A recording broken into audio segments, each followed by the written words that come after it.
दोस्तों, स्वागत है आप सबका एक बार फिर हमारे चैनल पर। बात करेंगे इस वीडियो में शिक्षा विभाग से जुड़े अपडेट्स और जानकारी की।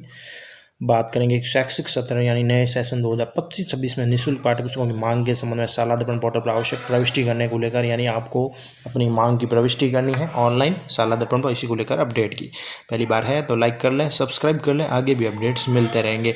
तो शैक्षिक सत्र 2025-26 में निःशुल्क पाठ्यपुस्तकों की मांग हमें शाला दर्पण के माध्यम से करनी है। इसी को लेकर दिशा निर्देश जारी हो चुके हैं, जिसमें अध्ययनरत कक्षा 1 से 8 के समस्त विद्यार्थी और 9 से 12 की समस्त छात्राएं, अनुसूचित जाति जनजाति के समस्त छात्र के जिनके माता पिता आयकरदाता नहीं है, उनको निःशुल्क पाठ्यपुस्तकें उपलब्ध कराई जाएगी। इसी संबंध में जो है महत्वपूर्ण अपडेट है कि शाला दर्पण पोर्टल पर निःशुल्क पाठ्यपुस्तक मॉड्यूल 2024-25 के वितरण की 100% प्रविष्टि एक तो होनी चाहिए। 17 जनवरी अंतिम तिथि है।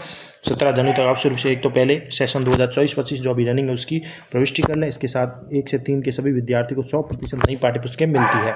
कक्षा 4 से 12 तक के सभी विद्यार्थियों को जो है 50% पुरानी और शेष नई पाठ्यपुस्तकें उपलब्ध कराई जाएगी। शैक्षिक सत्र 2025-26 में राजस्थान राज्य पाठ्यपुस्तक मंडल द्वारा निःशुल्क पाठ्यपुस्तक सीधे ही पीओ शहरी क्षेत्र तक पहुँचाई जाएगी। नोडल व्यवस्था उक्त अनुसार रहेगी। इसके साथ ही विद्यार्थी के अभिभावक यदि आय करदाता है तो शाला दर्पण की प्रपत्र 9 में उसकी प्रविष्टि करें। पोर्टल पर सत्र 2024-25 के वेतन की 100% प्रविष्टि के पश्चात ही विद्यालय स्तर से प्रारंभिक स्टॉक, वितरित स्टॉक व अंतिम शेष स्टॉक लॉक किया जाना है। अंतिम शेष गलत लॉक होने की स्थिति मांग की त्रुटि गलत पूर्ण होगी, इसलिए पोर्टल पर स्टॉक लॉक जिससे पूर्व प्रत्येक नोडल विद्यालय निःशुल्क पाठ्यपुस्तक प्राप्ति, विद्यार्थी वितरण व अंतिम शेष का सत्यापन जरूर कर लें।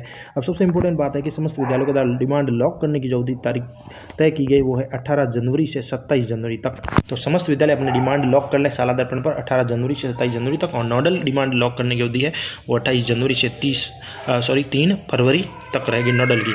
संबंधित नोडल और जिला निःशुल्क पाठ्यपुस्तक वितरण प्रभारी सीबीओ के माध्यम से जिले के समस्त विद्यालय और नोडल केंद्रों की डिमांड पुष्टि का प्रबोधन करेंगे, निर्धारित समय में संपन्न करेंगे। यदि कोई नोडल निधि समय अवधि में पोर्टल पर 2025 की मांग जनरेट नहीं करता है तो अंतिम तिथि तक,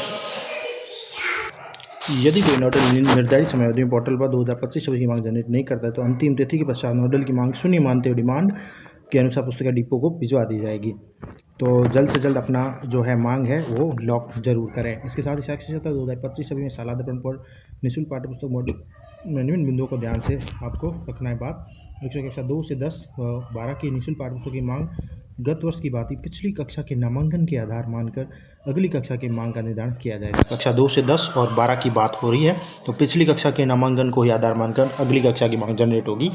जैसे उदाहरण के रूप में बताया गया है, शैक्षिक सत्र आपका 24-25 में कक्षा 4 का नामांकन अभी 120 है, तो आगामी सत्र 2025-26 में कक्षा 5 के लिए निःशुल्क पाठ्यपुस्तक की जो मांग होगी वो कक्षा 4 का नामांकन जैसे 120 है तो उसके अकॉर्डिंग पुस्तक की मांग 120 जनरेट होगी। और कक्षा 1 व 11 की मांग का निर्धारण उस कक्षा के वर्तमान नामांकन के आधार को मानकर किया जाएगा। यानी वर्तमान में कक्षा 1 में 10 बच्चे हैं तो उसके अकॉर्डिंग जो है भविष्य के लिए 25-26 के लिए उसके अकॉर्डिंग मांग होगी 10 है तो 10 होगी। 11 की मांग भी उसी के अकॉर्डिंग नामांकन के जो वर्तमान है उसको मानकर किया जाएगा। बात करें तो पीओ शहरी नोडल स्तर पर समस्त नोडल की समेकित मांग में 10% वृद्धि करते हुए लॉक विकल्प उपलब्ध करवाया गया है। नोडल पर उपलब्ध अतिरिक्त 10% स्टॉक आगामी सत्र में नामांकन वृद्धि वाले विद्यालयों के नामांकन के अनुसार वेतन के लिए उपयोग किया जाना है। साथ ही विद्यालय में जिस माध्यम में, चाहे वो अंग्रेजी है या हिंदी है, उन विद्यार्थियों को अध्यापन करवाया जाता है, उनका चयन शाला दर्पण विद्यालय प्रोफाइल में किया जाना है। उसके अनुसार ही पुस्तकें प्रदर्शित होगी। यदि विद्यालय में 1 से अधिक माध्यम के विद्यार्थी अध्ययनरत है तो इसका इंदिराज भी पत्र जो 9 है उसमें जरूर करें, उसके अनुसार ही नामांकन प्रदर्शित होगा। बात करें कक्षा 6 से 10 तक की तृतीय भाषा के विद्यार्थियों की संख्या और 10-12 में वैकल्पिक विषयों के विद्यार्थियों की संख्या का मिलान सावधानीपूर्वक करें। त्रुटि रहने पर आप इसको अपडेट कर लॉक करें। अब ये कार्य आप सर्वोच्च प्राथमिकता के साथ करें।